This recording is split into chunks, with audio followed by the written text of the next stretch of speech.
No estás apoyando a nuestra familia, dijo como si fuera un pecado tener una cita con el médico. Solo era eso, un seguimiento después de mi cirugía de rodilla. Pero al parecer, necesitar un fin de semana para mí significaba que ya no merecía ser su madre. Estaba sentada en el borde de la cama cuando recibí la llamada. El sol del viernes apenas se había puesto hacia el oeste, y yo acababa de doblar una pequeña cesta de toallas, todavía tibias y con un ligero aroma a lavanda. El nombre de Jenny iluminó la pantalla. Dudé un momento antes de contestar. Solo llamaba cuando necesitaba algo.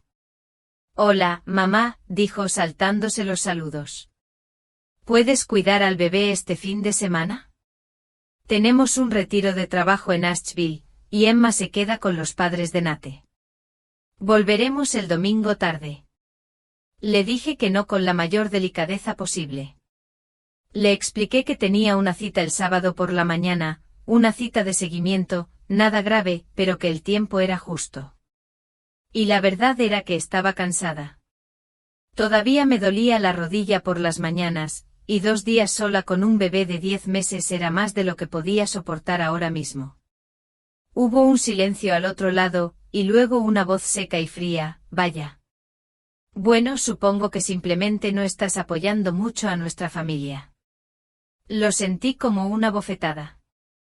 Abrí la boca para hablar para recordarle los miles de dólares que le había dado para la entrada, las horas que pasé meciendo a sus bebés mientras ella dormía la siesta, las noches que me quedé cuando Tommy tenía cólicos.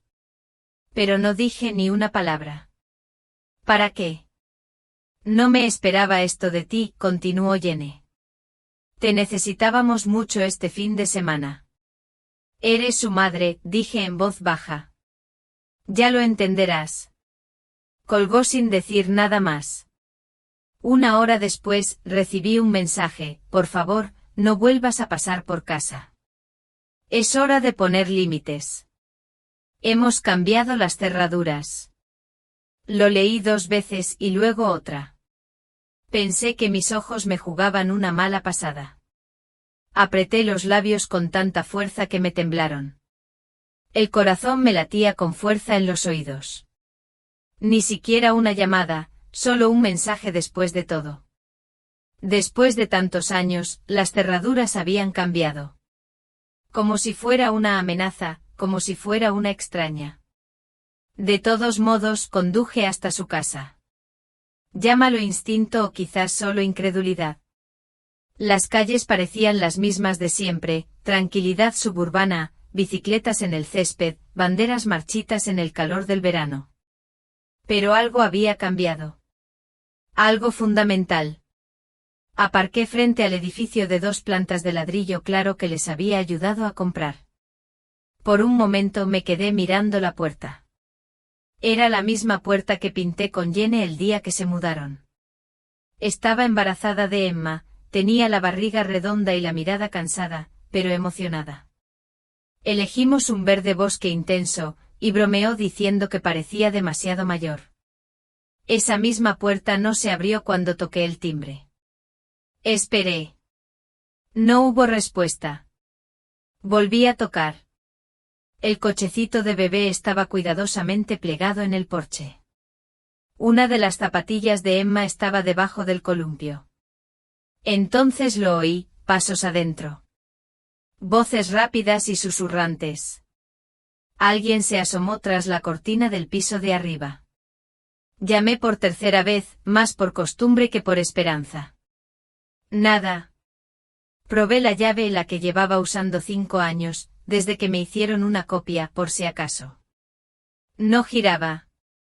Se trabó y dio un tirón, inmóvil. De verdad que había cambiado las cerraduras. Caminé de vuelta a mi coche lentamente como si estuviera balanceando algo frágil. Era difícil saber si temblaba de ira o de pena. Quizás de ambas. Me senté al volante y me quedé mirando fijamente. Entonces empecé a reír, una risa silenciosa, entrecortada y ridícula. Salía entrecortada y jadeante como si hubiera perdido la cabeza, porque así era como me sentía. Como si hubiera despertado en una versión alternativa de mi vida, una en la que mi hija hubiera decidido que ya no me necesitaba, o peor aún, que no me querían. De vuelta en casa, preparé té y olvidé tomármelo. Deambulé por la cocina, tocando cosas como para recordarme que eran reales. Las tarjetas dibujadas a mano por Emma aún colgaban en la nevera, mi mejor abuela. Te quiero. Corazones de crayón, letras mayúsculas temblorosas, un pavó de papel con mi mano trazada. Me senté y miré los mensajes, el candado, las palabras, no estás apoyando a nuestra familia. Yo los había apoyado, ¿verdad? La hipoteca avalada. La cesárea de emergencia cubierta por mis ahorros cuando su seguro se quedó corto. Incontables comidas, cuidado de niños en cualquier momento, cada pastel de cumpleaños, cada disfraz de Halloween cosido por mis propias manos. No guardaba recibos, pero la prueba estaba en todas partes, en sus paredes, sus armarios, sus hijos. Cogí el teléfono, escribí un mensaje y lo borré. Escribí otro y también lo borré. ¿Qué podía decir? Nada sonaría bien. Nada haría que abrieran la puerta. Me quedé junto a la ventana mientras las farolas se encendían una a una. Ni siquiera me había cambiado la ropa que usé para hacer recados esa mañana. No me moví hasta que el reloj dio la medianoche y aún así, no dormí. A la mañana siguiente recorrí la casa como un invitado en la vida de otra persona.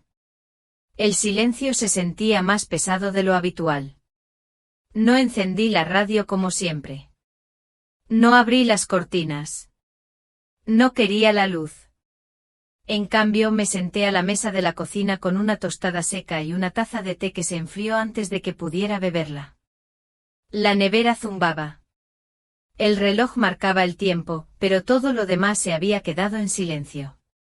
Me quedé mirando la silla vacía frente a mí, aquella donde Emma solía sentarse con su jugo, balanceando las piernas, contándome sobre la escuela. Aquella donde Jenny se desplomaba después de un largo día, suspirando como si el mundo le debiera algo por haberlo sobrevivido. ¿Cómo había terminado allí? ¿Cómo había criado a una hija que podía cerrarle la puerta a su madre con tanta facilidad?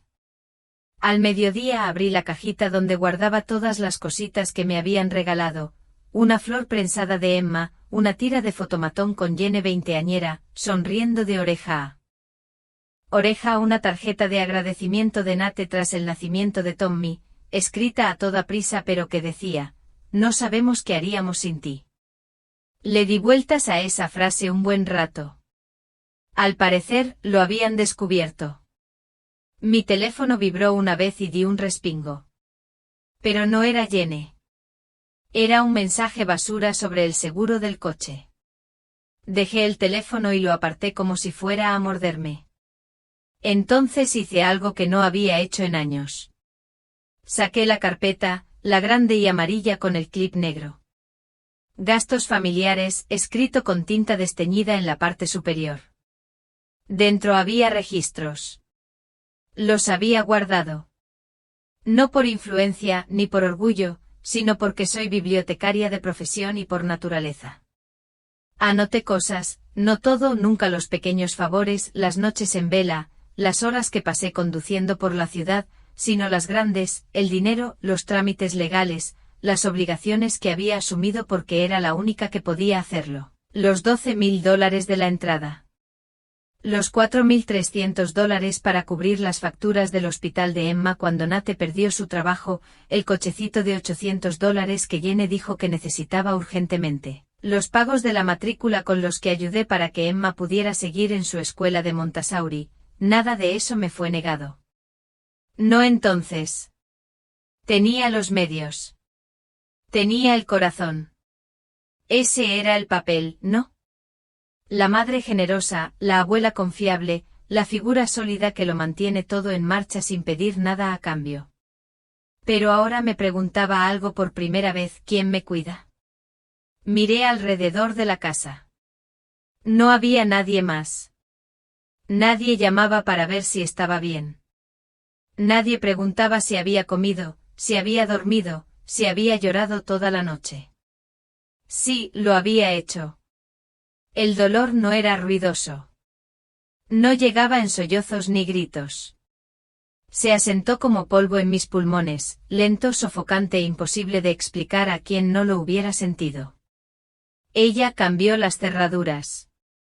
Lo susurré solo para oír lo absurdo que sonaba, como si yo fuera una intrusa imprudente en lugar de la mujer que una vez meció a su hija durante noches de fiebre y miedo. Me puse de pie. Me dolían las rodillas como siempre, pero me moví con determinación. Saqué la pequeña foto enmarcada de la estantería de la sala, Jenny con la bebé Emma en brazos, yo junto a ellas, todas más jóvenes y con un aspecto más tierno. La puse boca abajo sobre la mesa, luego entré en el dormitorio y empecé a buscar la tarjeta de mi abogado. La tarjeta estaba donde la había dejado, dentro de mi vieja libreta de direcciones, entre el dentista y el veterinario. No había llamado a Alan Divers en más de 6 años, desde que actualicé mi testamento tras el fallecimiento de mi esposo. Pero me conocía desde que Jenny estaba en el instituto, y siempre me había hablado como una persona inteligente, no como una anciana sentimental. Marqué el número y esperé. Divers y McKinley, ella es Abby, dijo la recepcionista. Hola, querida. Soy Marilyn Joyce. Fui clienta del señor Rivers hace unos años. Me gustaría concertar una cita con él lo antes posible. Hubo una pausa, el sonido de unas teclas al sonar. Sí, claro, señora Joyce. Déjeme revisar su horario. Podemos atenderla el martes por la mañana a las 10. Perfecto. Gracias. Me preguntó si necesitaba una llamada de recordatorio. Dije que no. Al colgar sentí un cambio en mi interior, esta vez no fue ira ni pena, sino una fuerza extraña y sutil, como si hubiera recuperado algo de mí que no sabía que había perdido. No pensaba demandar a nadie. No iba a presentarme en su puerta con documentos ni exigencias, pero necesitaba claridad. Necesitaba entender lo que había construido y lo que había cedido. Más tarde ese día, saqué una caja del armario del pasillo que decía «Casa». Dentro había escrituras, recibos y formularios de seguro. Hacía años que no los miraba. Los hojeé hasta que lo encontré, el contrato de préstamo con garantía hipotecaria, el que había firmado para ayudar a Jenny y Nate a conseguir su segunda hipoteca cuando querían ampliar la cocina y añadir la habitación del bebé. No habían cumplido los requisitos por sí solos. Yo figuraba como avalista, sin propiedad, sin voz ni voto, solo responsabilidad. Miré otra carpeta, los extractos de mi cuenta de jubilación. Varias transferencias bancarias a la cuenta de Jenny a lo largo de los años, un puente entre trabajos, lo había llamado ella, solo hasta que llegara el siguiente cheque de comisión de Nate. Nunca pedí que me lo devolvieran. Ni siquiera lo mencioné. De alguna manera, necesitar el dinero me parecía más vergonzoso que dárselo. Me senté en mi silla con los papeles en la mano, dejándolos hablar por sí solos. Les había ayudado a construir una vida, pero no formaba parte de ella. Recordé una conversación del año pasado. Jenny se había estado desahogando sobre la madre de Nate, nada menos. Siempre intenta meterse, dijo. No soporto que me hagan sentir culpable. Ojalá se apartara. En ese momento asentí con compasión. Pero ahora me preguntaba si me lo había dicho por alguna razón, una advertencia. Esa noche caminé lentamente por mi pequeña casa, como si la viera por primera vez en años. Todo había sido elegido con esmero, las cortinas azules con flores, las viejas estanterías de roble, la mecedora del rincón. Nada caro, pero todo mío. Me asomé a la ventana y vi cómo el sol se ponía tras los tejados. En algún lugar, mi hija arropaba a sus hijos, quizá pensando en cómo pondría límites, como si yo fuera una obligación indisciplinada. Bueno, 2 latas ponen límites. Esa noche volví a dormir poco, pero no fue una vigilia tan agitada y en espiral. Fue un estado tranquilo, concentrado, como si algo dentro de mí hubiera girado un dial, y finalmente hubiera sintonizado con mi propia frecuencia. A las 6 de la mañana, estaba en la mesa de la cocina con un bolígrafo, un bloc de notas y 3 sobres que guardaba en el cajón inferior del armario, médico, reparaciones del hogar y higiene. Abrí la última. Dentro estaban todas las tarjetas de agradecimiento, todos los recibos impresos, todos los recibos bancarios que había guardado a lo largo de los años, no como prueba, ni por vergüenza, sino como recuerdo, para dejar constancia de donde había depositado mi amor. La primera tenía fecha de hacía 12 años, $2.000 para cubrir un depósito cuando Nate perdió su trabajo y tuvieron que mudarse con poca antelación. Recordé la llamada como si hubiera sido ayer. Mamá, no te lo pediría si no estuviéramos desesperados. Odio esto. Odio tener que pedírtelo, pero no tengo a nadie más a quien llamar. Dije que sí antes de que terminara la frase. Luego vinieron las demás como migas de pan que se dirigían a través de un bosque, huecos en la guardería, contratiempos con el seguro, aquella vez que Emma necesitó ortodoncia y su plan dental no cubría más que la consulta. Todo cientos por aquí y miles por allá, cada uno una versión de la misma historia, solo por esta vez. Pronto lo solucionaremos. Gracias, mamá. Me salvaste la vida. Pero el problema de ser un salvavidas es que nadie piensa en ti hasta que se están ahogando. Y en el momento en que vuelven a tierra firme te olvidan.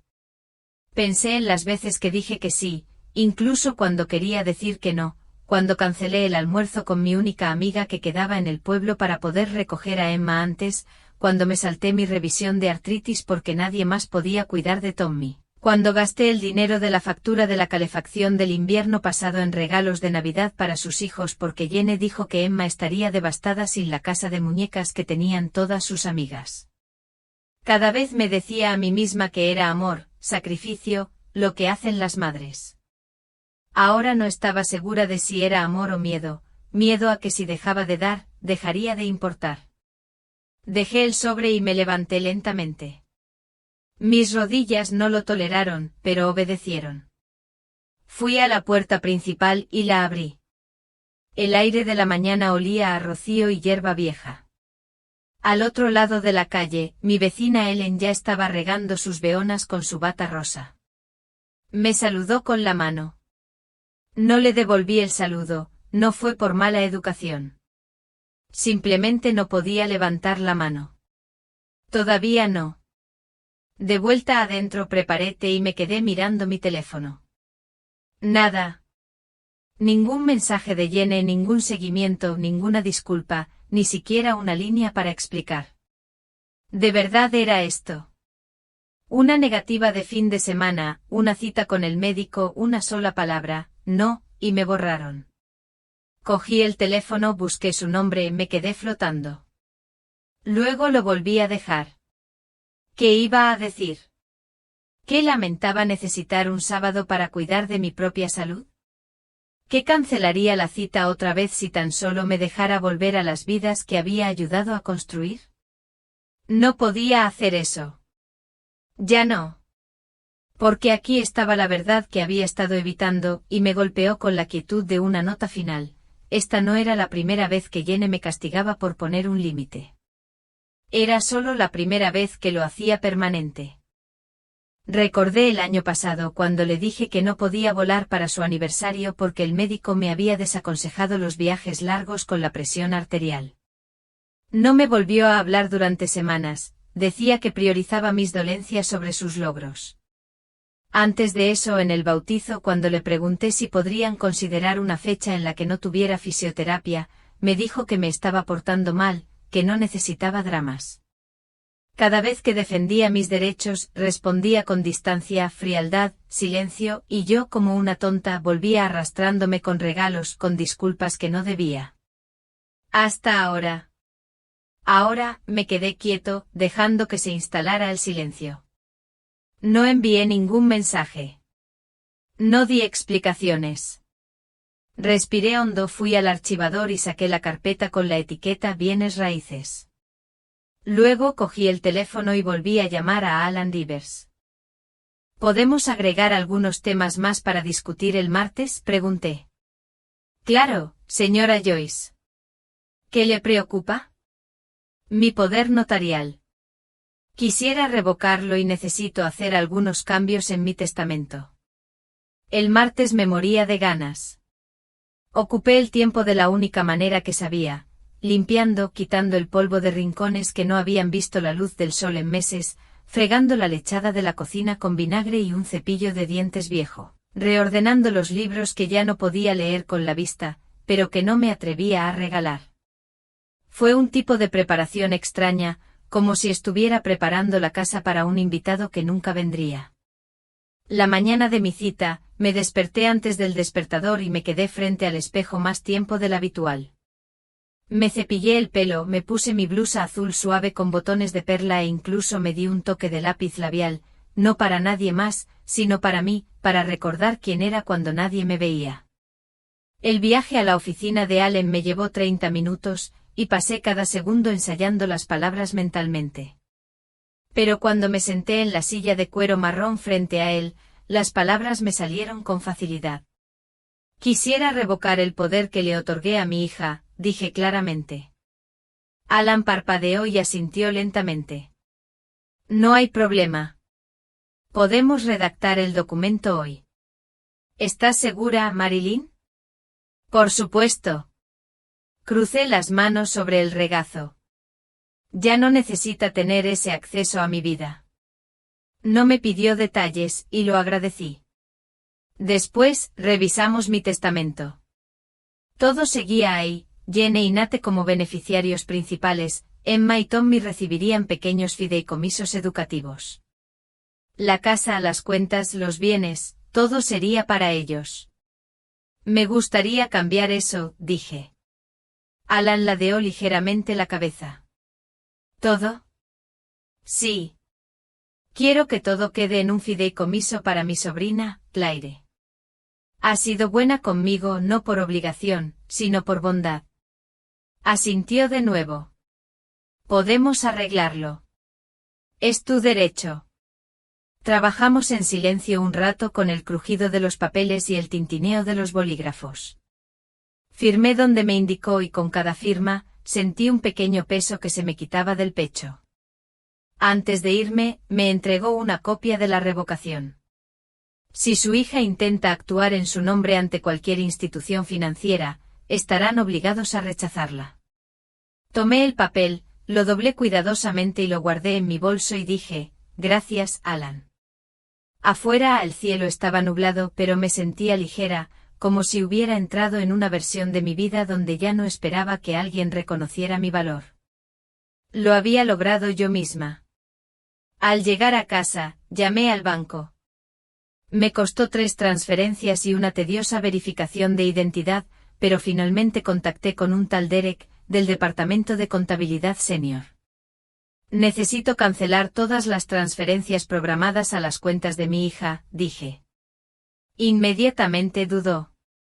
¿Todos, señora? Veo que hay varios pagos recurrentes. Sí, a todos. Yo me encargo de las sanciones. Otra pausa. ¿Puedo preguntar el motivo de la cancelación? Pensé en decir algo ambiguo, una reestructuración financiera o cambios en la familia, pero en lugar de eso dije la verdad.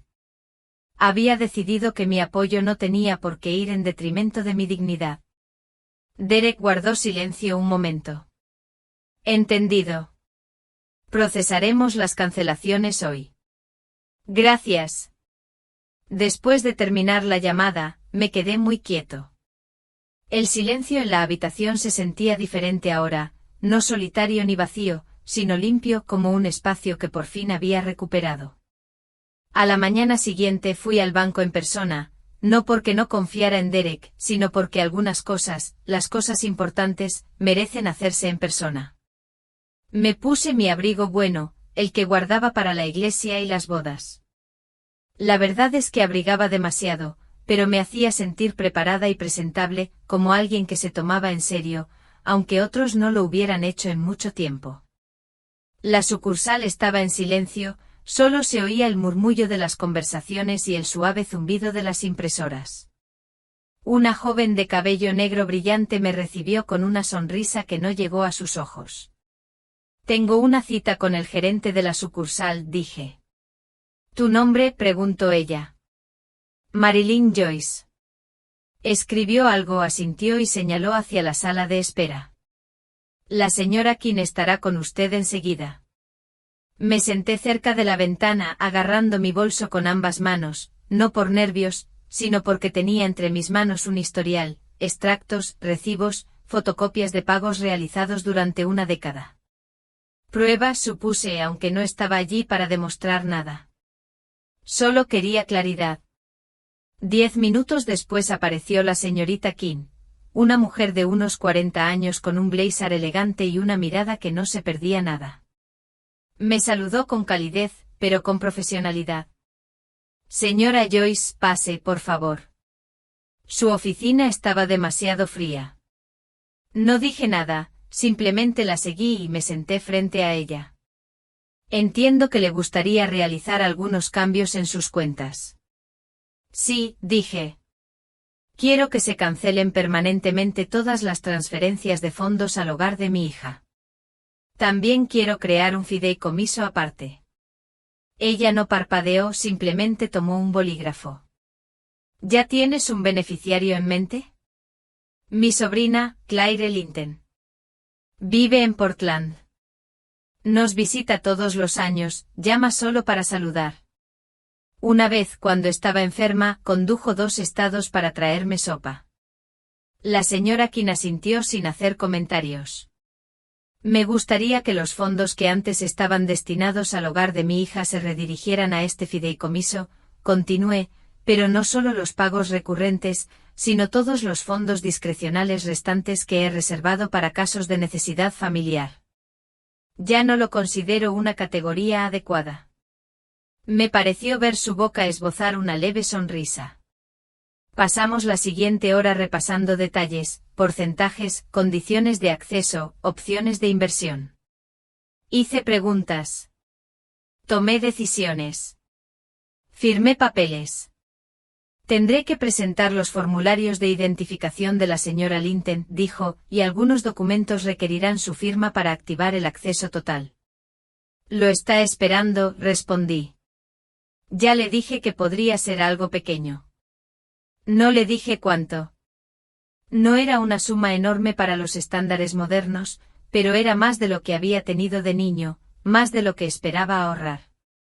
Quería que fuera para alguien que lo usara con cuidado, no por derecho propio. Cuando terminamos, la señorita King se levantó y me ofreció la mano. ¿Puedo ayudar en algo más hoy? Sí, dije. Podría imprimir una lista de todas las transacciones que he hecho con la familia de mi hija en los últimos 10 años. Arqueó una ceja y no dijo nada, simplemente escribió. Unos minutos después me entregó un fajo de papeles, página tras página de depósitos, transferencias y pagos. Tomé el paquete y lo guardé en mi bolso sin mirar. Gracias. Afuera había salido el sol. Caminé lentamente hacia mi coche, los documentos me presionaban un peso suave en el costado, no pesaban, simplemente eran reales. De vuelta en casa, preparé té y extendí las páginas sobre la mesa del comedor. Mi nombre impreso una y otra vez, sumas pequeñas, sumas grandes, la paga mensual para la compra, las clases particulares de Emma, el trabajo dental de Nate, el dinero de la gasolina, los pagos del coche, la sustitución del calentador de agua. Marqué cada una con un bolígrafo rojo, no para avergonzarme, sino para recordar.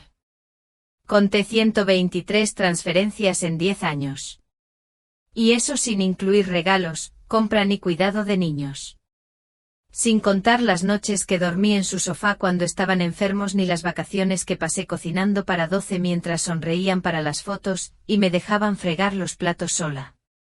Me pregunto cuántas veces dije que sí, 23 veces hasta ahora. Esa noche me senté con una hoja de papel en blanco y escribí una carta, no una que enviaría, sino una que necesitaba escribir. Querida Jenny. Espero que algún día entiendas que el amor y la obediencia no son lo mismo. Te crié para ser fuerte y lamento que esa fuerza te hiciera pensar que era inquebrantable. Dije que sí demasiadas veces, no porque no tuviera límites, sino porque pensé que decir que no significaría perderte. Ahora veo que te perdí de todas formas. Así que ahora me elijo a mí misma. Lo firmé, lo doblé, lo guardé en el cajón y dejé que volviera la calma. No había pensado contárselo a nadie, todavía no hasta que se calmara la situación. Pero entonces llegó la llamada de Nate el jueves por la tarde, inesperada y demasiado educada para ser sincera. Hola Marilyn, solo quería saber cómo estás. Jenny mencionó que te has estado tomando un respiro. Lo respetamos, claro, pero está preocupada por ti. Casi me río. En cambio, dije, estoy bien, Nate. ¿Necesitas algo? Hubo una pausa, breve pero brusca. Bueno, me di cuenta de que la transferencia de la compra no llegó esta semana, ni tampoco el seguro del coche. Pensé que era un error bancario. No, dije. No es un error. Otra pausa, esta vez más larga. Bien. ¿Está todo bien? Pude oírlo entonces, el cambio en su voz, la preocupación convirtiéndose en irritación, esa silenciosa sensación de derecho asomando. He decidido dejar de pagar, dije. Todos. Se hizo el silencio, ni siquiera se respiraba. ¿Entonces pasó algo? Quería preguntarle si de verdad tenía que preguntar, si le parecía normal cambiarle las cerraduras a la mujer que mecía a sus hijos para que se durmieran. Pero no lo hice. En cambio, dije, N dejó muy claro que ya no formo parte de tu familia, y simplemente lo respeto. Creo que quizás te estás tomando las cosas un poco a pecho, dijo. Eso sí que me hizo reír, quedamente con una risa agridulce. Adiós, Nate. Colgué. 10 minutos después mi teléfono volvió a vibrar. Esta vez un mensaje de Jenny. Mamá, no sé qué crees que estás haciendo, pero estás generando mucho estrés en casa. Así no se comportan las familias. Me quedé mirando la pantalla y luego giré el teléfono sobre la mesa. Esa noche volví a la oficina de Alan Divers para finalizar el testamento. Me recibió con la misma calma, como si estuviéramos discutiendo un crucigrama y no la redistribución del esfuerzo de toda una vida. Todo está preparado como lo acordamos, dijo entregándome el grueso documento. Su sobrina Claire heredará la casa, las cuentas y el resto de los bienes. Su hija y su familia han sido designadas como beneficiarias. Leí la primera página lentamente sintiendo cada cláusula encajar con silenciosa precisión. Y el fideicomiso está activo desde esta mañana, confirmó. Claire ya recibió la notificación y tendrá acceso una vez que completemos la última firma. Me entregó el bolígrafo. No lo dudé. Cuando terminé recogió los papeles encajando los bordes con cuidado en una carpeta. ¿Seguro que no quieres dejarle una cantidad simbólica a tu hija? A veces la gente prefiere un gesto, incluso simbólico. No, dije. Ya le dejé bastante. Nos quedamos en silencio un momento. Luego dijo más suavemente, nunca es fácil, Marilyn. Incluso cuando es necesario. Lo miré a los ojos. Cambió las cerraduras. Eso fue lo fácil para ella. Solo sigo las reglas que ella puso. Él asintió. Afuera el viento había arreciado y hacía crujir las hojas en la acera. Caminé lentamente hacia mi coche, no porque tuviera las rodillas rígidas, sino porque me sentía extrañamente alto y seguro. Al llegar a casa me serví una copa de vino, algo que casi nunca hacía. No estaba celebrando, no exactamente, pero quería recordar el momento, no con fanfarria, sino con un reconocimiento silencioso. Había hecho algo difícil. Le había dicho al mundo que ya no me usarían, ni siquiera mis seres queridos. Y curiosamente en la quietud de esa noche no sentí ningún arrepentimiento. Más tarde, mientras lavaba los cristales y apagaba las luces, pasé junto a la mesita auxiliar del pasillo, la que tenía el marco de la primera foto escolar de Emma. Me detuve. Con cuidado saqué la foto del marco y la guardé en un cajón, no para tirarla, ni para olvidarla, sino porque ya no la necesitaba para recordarme quién era. A la mañana siguiente llamaron a la puerta. No era el cartero ni un vecino, ni siquiera alguien a quien esperaba. Era Lorraine Baster. Estaba allí de pie con una bolsa de papel y una media sonrisa que no disimulaba del todo su preocupación. Traje rollos de canela, dijo. Todavía están calientes. Pensé que no estarías horneando mucho últimamente. No había visto a Lorraine en casi 2 años, desde el funeral de su marido. Solíamos hablar todas las semanas cuando nuestras hijas estaban juntas en la escuela, y todavía creíamos que teníamos más tiempo del que sabíamos qué hacer. Me hice a un lado y dije, pase. Dejó la bolsa en la encimera de la cocina como si nunca la hubiera abandonado, los mismos movimientos rápidos, los mismos zapatos cómodos. Ella misma se sirvió el café sin preguntar. No la detuve. ¿Has estado callado?, dijo después de unos sorbos. He estado ocupada. Asintió, volviendo la taza con el mango de la cuchara. Jenny me llamó, continuó. Dijo que estabas pasando por uno de tus cambios de humor, que te estabas aislando de la familia. No me inmuté. ¿Eso fue lo que te dijo? Lo hizo, pero le dije que vendría a comprobarlo yo mismo. Me reí suavemente. Bueno, no estoy en medio de una crisis nerviosa, si es eso lo que te preguntas. No lo creo. Lorraine dejó la taza. Le dije que eras la mujer más lúcida que he conocido y que si estabas haciendo algo drástico, probablemente significaba que algo drástico había sucedido. La miré entonces, la miré de verdad, las arrugas en las comisuras de los ojos, la pronunciada inclinación de su barbilla. No estaba allí por curiosidad, estaba allí porque sabía lo que significaba ser presionada demasiado. Dije que no a cuidar al bebé un fin de semana. Dije que era porque tenía cita con el médico. Jenny dijo que no apoyaba a la familia. Luego cambió las cerraduras. Lorraine dejó escapar un suspiro lento y amargo. Jesús, María y José. Me envió un mensaje, añadí. Ni siquiera me llamó. Solo me dijo que no volviera a verme. Lorraine no parpadeó. Y Nate me preguntó por qué cancelé la transferencia del seguro del coche, como si ese fuera el delito. Extendió la mano por encima de la mesa y me la tomó. Su agarre era cálido y firme. Llevas años cargándolas, Marilyn, y solo se dieron cuenta cuando las soltaste. No dije nada. Bien, añadió después de un momento. Ya era hora de que alguien les recordara a estos niños grandes que el amor no es una tarjeta de débito. Sonreí entonces, algo pequeño y real que tocó los bordes de mis costillas. Nos sentamos un buen rato a conversar, no sobre Jenny ni sobre el dinero ni sobre el dolor, sino sobre libros, viejos vecinos y el silencioso horror de las cafeteras modernas. Lorraine nos rellenó las tazas 2 veces. En un momento nos reímos tanto que tuve que taparme los ojos con una servilleta. Cuando se levantó para irse, se giró en la puerta y dijo, si regresa arrastrándose, y podría hacerlo, asegúrese de que traiga una llave, no una disculpa. Asentí. Aún no estaba segura de qué haría si Jenny volvía, pero una cosa sí sabía, no estaría esperando junto a la ventana.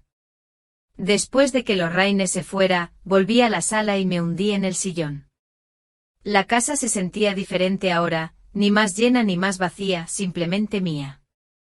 El teléfono volvió a sonar. Dejé que saltara el buzón de voz. Entonces escuché. Era Emma. Abuela, soy yo. No sé qué pasa, pero mamá ha estado llorando y papá gritando y te extraño. Extraño tu casa y los cuentos, y no sé, ¿puedo ir a tu casa algún día, aunque mamá diga que no? Su voz se quebró al final. Ya no parecía de 5 años, parecía mayor. Mayor de lo que debería haber sido. Me quedé mirando el teléfono un buen rato después de terminar el mensaje. Y entonces, sin pensarlo, le di a guardar. No le devolví la llamada. Todavía no. Pero anoté su nombre en una libretita amarilla que tenía en la encimera, Emma, no como una promesa, sino como un comienzo. La carta llegó al día siguiente. Una carta de verdad, sobre sello, su letra en el anverso. La reconocí al instante. Jane siempre escribía sus J mayúsculas como 7 al revés, algo que su maestra de tercero nunca pudo hacerle entender. Sostuve el sobre 5 minutos antes de abrirlo. Dentro 2 páginas escritas en tinta azul. Sin saludo, sin querida mamá, solo una primera frase como una bofetada. Espero que te des cuenta de lo que le estás haciendo a esta familia. Seguí leyendo.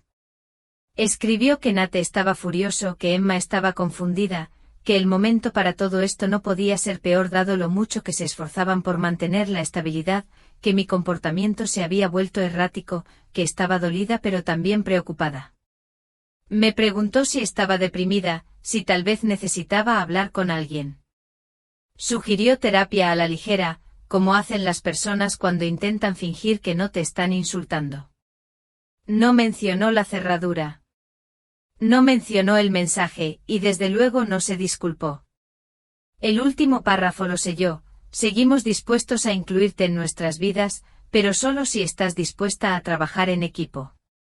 Las familias requieren sacrificio, mamá. Tú me lo enseñaste. Doblé la carta cuidadosamente 2 veces y la volví a guardar en el sobre.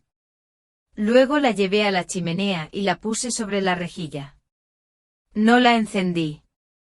No hacía falta. Simplemente ya no la quería sobre mi mesa. Esa noche dormí mejor que en semanas. Sin pastillas. Sin dar vueltas como una moneda que no cae. Por la mañana preparé avena y no revisé el móvil. Al mediodía fui al buzón y encontré 2 catálogos y una postal de Clare, una vista de la costa de Oregón, acantilados y un cielo tan azul que dolía. Su letra era alegre y un poco desordenada.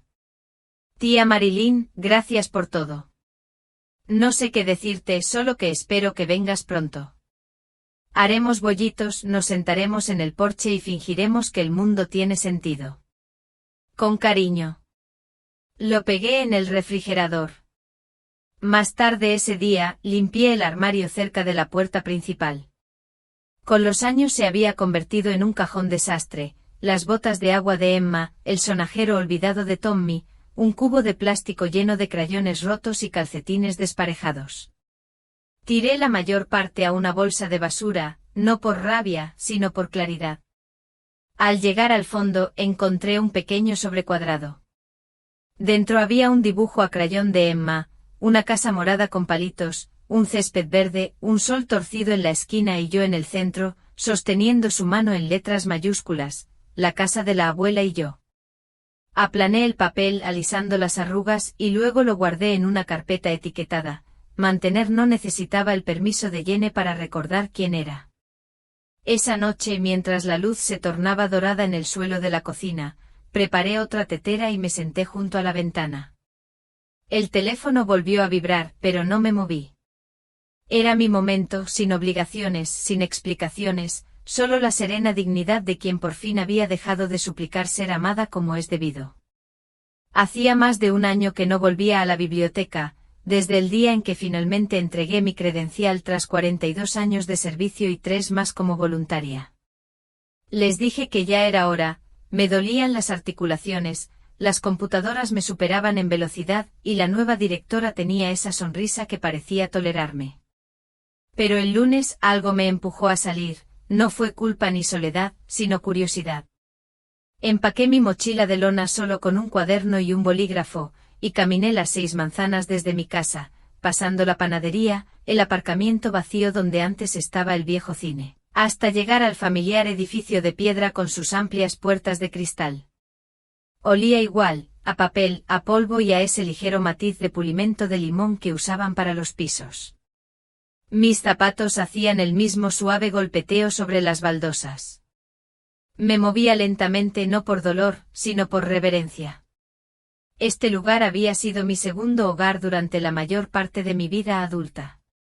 Detrás del escritorio estaba sentada una joven que no reconocí, pelirroja, gafas gruesas y auriculares colgados del cuello. Levantó la vista y sonrió amablemente. «Hola, ¿puedo ayudarte a encontrar algo?» «No, gracias», dije. Solo estaba mirando. Recorrí las estanterías, ficción, letra grande. Historia local, todos los mismos estantes, solo algunos lomos nuevos. Algunos de mis favoritos de siempre seguían allí. Títulos que había reordenado cientos de veces, portadas que conocía como las caras de mis vecinos. En el rincón infantil, un niño de no más de 6 años, sentado con las piernas cruzadas, leía en voz alta. Su madre estaba cerca, medio distraída con el teléfono. Tenía un hueco entre los dientes delanteros y su voz era segura, orgullosa de cada palabra que no se le trababa. Lo observé un momento, recordando a Emma a esa edad, como se acurrucaba a mi lado y susurraba los finales de los libros antes incluso de llegar a la última página. No dejé que el recuerdo me doliera. En cambio, sonreí. Cerca del fondo, en la sección de referencia, vi algo familiar, el viejo carrito de donaciones. La gente solía dejar libros, sobre todo de bolsillo con el lomo roto o manchas de café. Yo mismo los clasificaba, decidiendo que podía salvar y que era mejor tirar. Al inclinarme para examinar los lomos, alguien detrás de mí me dijo, «Eres Marilyn Joyce, ¿verdad?» Me giré lentamente. La chica pelirroja de recepción estaba allí con un portapapeles. «Sí», dije, aunque ya no formo parte del personal. «Lo sé», dijo, «pero he oído hablar de ti. ¿Dirigiste el programa de lectura de verano durante cuánto?» 20 años. 23, corregí con una sonrisa. Solíamos dar paletas a los mejores lectores antes de que el aire acondicionado funcionara bien. Sonrió. Soy Elena. Empecé hace apenas 2 meses. La verdad es que es un poco abrumador. Bueno, dije con suavidad, el sistema decimal Dewey no ha cambiado. Algo es algo. Se rió, pero luego dudó. Quizás, no sé, ¿estarías dispuesta a venir algún día a ayudarnos a organizar las donaciones?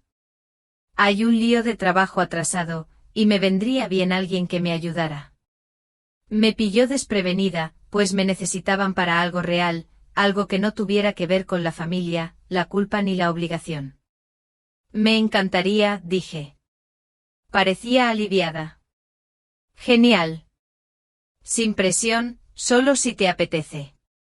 Caminé a casa lentamente esa tarde con la suave brisa en el cuello. No me sentía pesada. No me sentía pequeña. Me sentía útil, a mi manera. Esa noche abrí un cuaderno nuevo y escribí en la parte superior de la primera página. Cosas que todavía me encantan, libros viejos, mañanas tranquilas, té de canela, las postales de Clare, mi propia compañía. Hice una pausa y luego añadí, decirnos sin disculparse. La llamada de Nate llegó un jueves por la tarde. Estaba en el jardín podando el romero que había crecido salvaje tras las lluvias de primavera. El teléfono vibró en el bolsillo de mi delantal, y por un momento pensé en dejar que saltara el buzón de voz, pero contesté. Su voz era tensa, formal. Marilyn, tenemos que hablar. No respondí de inmediato. Arranqué una ramita seca y la tiré al cubo de compost. Hemos estado intentando ser pacientes, continuó.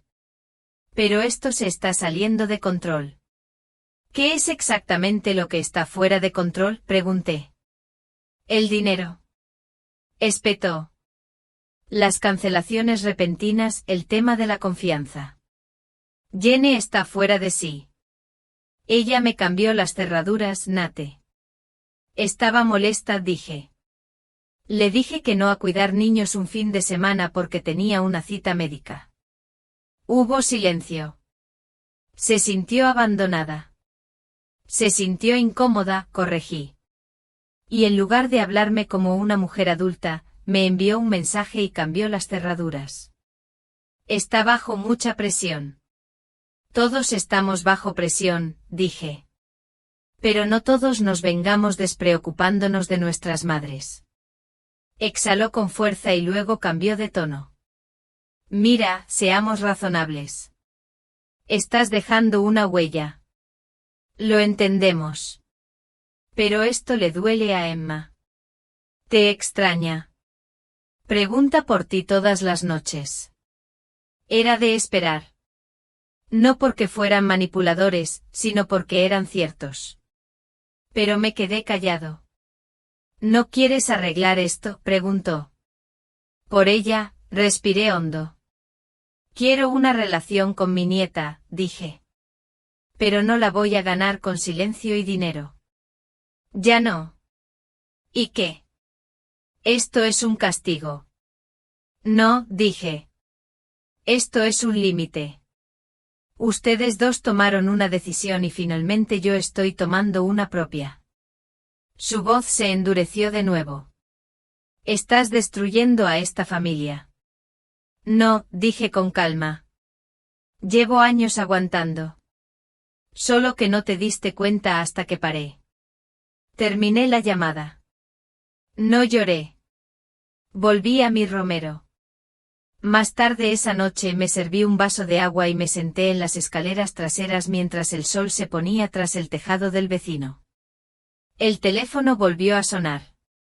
Un nuevo mensaje de Jenny. Mamá, no entiendo qué haces. Esto no es propio de ti. Es cruel. Nos estás dejando en un lío. La hipoteca está vencida. Las tarjetas están al límite. Siempre has dicho que la familia cuida a la familia. ¿Por qué parar ahora? Me quedé mirando la pantalla, luego abrí mi cuaderno y escribí. Porque por fin he aprendido que la familia no es solo a quien cuidas. Es quien te cuida a ti. El papeleo se terminó ese viernes por la mañana. Alan me recibió en recepción él mismo, con la carpeta ya en la mano. No me preguntó si había cambiado de opinión. No me ofreció ni una pausa más para reflexionar. Simplemente dijo, todo en orden y me acompañó a su oficina. Revisamos las firmas línea por línea, mis iniciales aquí, mi nombre completo allá, la firma final al pie. Para cuando devolví el bolígrafo me dolía la mano, pero sentía los hombros más ligeros que en años. Ya terminaste oficialmente, dijo Alan, colocando la última página en su carpeta. Te aprecio, dije. De verdad, dijo con una sonrisa pequeña y sincera. Has hecho algo valiente, Marilyn. No me sentí valiente. Simplemente me sentí atrasado. Afuera el viento había arreciado. Se acumulaban nubes de principios de verano y las calles olían a asfalto y hojas. No fui directo a casa. En cambio conduje hasta la estación y compré un billete de ida, con salida entre semana. Destino, la costa de Oregón. Clare me había ofrecido más de una vez, ven a quedarte. Ven a respirar. Tenemos una habitación de invitados disponible cuando quieras. Decía que el ruido del océano ahoga todo lo que no quieres oír. Siempre le había prometido que lo haría más tarde, después de las vacaciones, después del cumpleaños de Emma, después de que alguien más hubiera pasado su necesidad. Ya no había excusas. En casa empecé a empacar, sin prisas ni frenesí, cajón por cajón. Justo lo que necesitaba, zapatos cómodos, suéteres abrigados, mis cuadernos, algunos libros favoritos. Al fondo del armario, encontré la bufanda azul que Jenny me había regalado hacía 5 navidades, todavía envuelta en papel de seda. La apreté entre las manos un momento, la doblé con cuidado y la puse en la pila de donaciones. Era suave, bonita, pero no abrigaba. Cuando la bolsa estuvo llena, llamé al refugio para mujeres y programé una recogida. Ya no necesitaba recuerdos. Necesitaba espacio. Esa noche me quedé en mi habitación mirando a mi alrededor. La casa no parecía más pequeña ni más solitaria. Parecía pausada, como una canción inconclusa a propósito. Le escribí una nota corta a mi vecino, le dejé instrucciones para la retención del correo y puse la alarma. Dormí bien. Por la mañana preparé café, observé cómo la luz se deslizaba por el suelo y me sumergí en un día que me pertenecía por completo. En la estación, subí temprano, busqué un asiento junto a la ventana y observé cómo la ciudad pasaba como en una película antigua. A mitad del trayecto saqué mi teléfono. Un nuevo mensaje, Jenny otra vez. Oí hablar del fideicomiso. Claire, ¿en serio? No puedo creer que le dejes todo a alguien a quien apenas ves después de todo lo que hemos hecho por ti. Ya has tomado tu decisión. Espero que te mantenga abrigada. Lo leí una vez y luego lo borré. No hubo respuesta. No hubo furia, simplemente desapareció. Al otro lado del pasillo, un niño pequeño estaba acurrucado junto a su madre, tarareando. Ella le pasó los dedos suavemente por el pelo sin decir palabra. Los observé un rato sin envidia ni dolor, solo con paz. 3 horas después, el tren llegó a una estación pequeña y con niebla. Claire estaba allí, de pie junto a su vagón, saludando con ambas manos como una niña en un desfile. Cuando bajé del andén, me abrazó sin preguntas ni explicaciones. «Te ves más alto», dijo. «Lo siento». Se rió. «Vamos». Hice bollitos. «Y hay una silla en el porche con tu nombre». Conducíamos con las ventanillas bajadas, la brisa marina nos envolvía, suave, fría, limpia. La casa de Claire se alzaba sobre un acantilado, lo suficientemente alto como para oír las olas, pero no verlas. El viento se movía entre la hierba alta como un susurro, y el porche rodeaba la fachada como brazos diseñados para abrazarte, no solo para enmarcar la vista. Dentro, todo olía a canela y a ropa limpia. Había libros por todas partes, tazas desportilladas en el fregadero y un gato llamado Percy, que enseguida se sentó en mi regazo como si me hubiera estado esperando desde siempre. No deshice las maletas enseguida. No hacía falta. Claire ya había dejado toallas y un suéter en la cama de invitados, junto con una nota que decía, «Si quieres hablar, estaré en el jardín. Si no, estaré allí». Esa primera noche me senté en el porche con una manta sobre las rodillas y un bollo en la mano. Claire se unió a mí con una copa de vino y no dijo nada durante 10 minutos, solo respiró a mi lado. Finalmente me preguntó, «¿Estás bien?» Y le conté la verdad, todo. Le conté lo de las cerraduras, el mensaje, cómo cambió la voz de Jenny cuando le dije que no. Le conté lo de las carpetas de recibos, el poder revocado, el testamento, el fideicomiso. Le dije que ya no lloraba mucho, no porque no me doliera, sino porque por fin entendía la diferencia entre el duelo y la culpa. Me escuchó no con lástima, sino con presencia. Cuando terminé dijo, «Creo que hiciste algo que a las mujeres de esta familia nunca les enseñaron a hacer. Te elegiste a ti misma».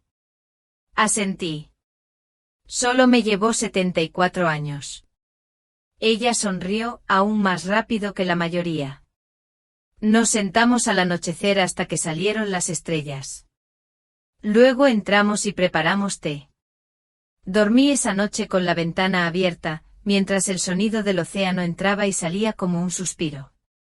A la mañana siguiente caminamos hasta la orilla. Mis rodillas protestaron en el sendero de grava, pero seguí adelante apoyándome en el brazo de Claire cuando lo necesitaba, sin disculparme. Al borde del agua me quedé descalzo y dejé que la sal fría me quemara los tobillos. «Esto», dije, «parece honesto». Claire asintió. «Por eso nunca me fui». Esa tarde horneamos un pastel de durazno, jugamos al gin rummy en el porche y discutimos amablemente sobre si los gatos entendían inglés. Percy no hizo ningún comentario. Al atardecer vibró mi teléfono. Otro mensaje, pero diferente. Mamá, no sé cómo arreglar esto. Quiero hacerlo, pero siento que todo está roto. Emma no deja de preguntar por ti. Llora a la hora de dormir. Nate no entiende por qué no estoy más enojada, pero yo no lo sé. Creo que te extraño. Me quedé mirando la pantalla. Clare lo notó desde su silla de jardín. Asentí. Dice que me extraña. ¿Le crees? Creo que extraña lo que le di. Es lo mismo. No respondí, todavía no. En cambio, volví al porche y miré el cielo. Estaba veteado de lavanda y naranja, y las gaviotas volaban lentamente en círculo sobre el agua. Por un momento imaginé a Jenny como era, 8 años, pegajosa de jugo de paleta, corriendo descalza por el patio, gritando «Mira, mamá», cada 2 minutos. Y luego imaginé el último mensaje, el candado, el silencio. No podía reconciliarlos. Tal vez no estaba destinado a hacerlo. Esa noche escuché el mar en lugar de contestar. Dejé el teléfono en el alféizar de la ventana y susurré, todavía no. El viento corría por la habitación abierta como si me hubiera oído. Pasó una semana, luego 2. Me quedé en la habitación de invitados de Clare más tiempo del previsto. Nunca me insinuó que me había quedado más tiempo del previsto. Simplemente añadió una manta extra a la cama y más bolsitas de té al cajón. Encontramos un ritmo, mañanas tranquilas, largos paseos, comidas ligeras. Por las tardes ella trabajaba desde su portátil en el solario, y yo leía novelas que había olvidado que me encantaban. Por las noches nos sentábamos en el porche y dejábamos que el mundo se apaciguara. No revisaba mi teléfono cada hora. No me preocupaba lo que me pudiera estar esperando. Y cuando lo miré, solo vi un mensaje de Emma. Hola, abuela. Mamá dice que estás de viaje. Espero que te lo estés pasando bien. Te hice una foto, pero no sé dónde enviarla. Somos tú y yo y las galletas enormes que hiciste el verano pasado. ¿Podrías escribirme pronto? Te extraño muchísimo. Lo leí despacio 3 veces. Luego respondí. Hola, cariño. Yo también te extraño. Estoy cerca del mar. Es un lugar hermoso y ruidoso, y hay un gato aquí que me recuerda nuestras viejas historias de galletas de jengibre. Siempre puedes enviarme fotos. Las guardaré para siempre. Estás en mi corazón todos los días. Respondió en cuestión de minutos. Solo una palabra, sí. No supe nada de Jenny. Ni una palabra. Pero algo extraño empezó a instalarse en mí, no era amargura, ni añoranza, sino comprensión. Jenny había tomado sus decisiones. Yo las mías. Quizás algún día nuestros caminos se encontrarán. Quizás no. Pero ya no me sentía pequeño en la espera. Clare llegó a casa una tarde con una cajita. ¿Qué es esto?, pregunté. Una llave, dijo, de esta casa, por si alguna vez quieres volver o no irte nunca. Abrí la tapa. Dentro una sola llave de latón sujeta con una cinta. No lloré, pero la sostuve como algo sagrado. Esa noche preparé una maleta pequeña, no para irme, solo para prepararme. Quería ir a casa solo un rato, pasear por mi jardín, abrir las ventanas, sentarme en mi silla y sentir la tranquilidad que me había ganado. Clare me llevó a la estación de tren. No me preguntó cuándo volvería. En casa, la casa estaba tal como la había dejado, limpia, tranquila, esperando, pero sin necesidad. Regué el romero. Me senté en el porche. Preparé mi té. Un día después, llamaron a la puerta. No era Jenny sino Emma, de pie en el escalón, con un dibujo doblado en las manos y la mochila doblada sobre un hombro. Me miró con esos mismos ojos abiertos que una vez vi parpadear a través de la barandilla de la cuna. Mamá me trajo, dijo. Dijo que podía quedarme el fin de semana si te parece bien. Abrí la puerta sin decir palabra.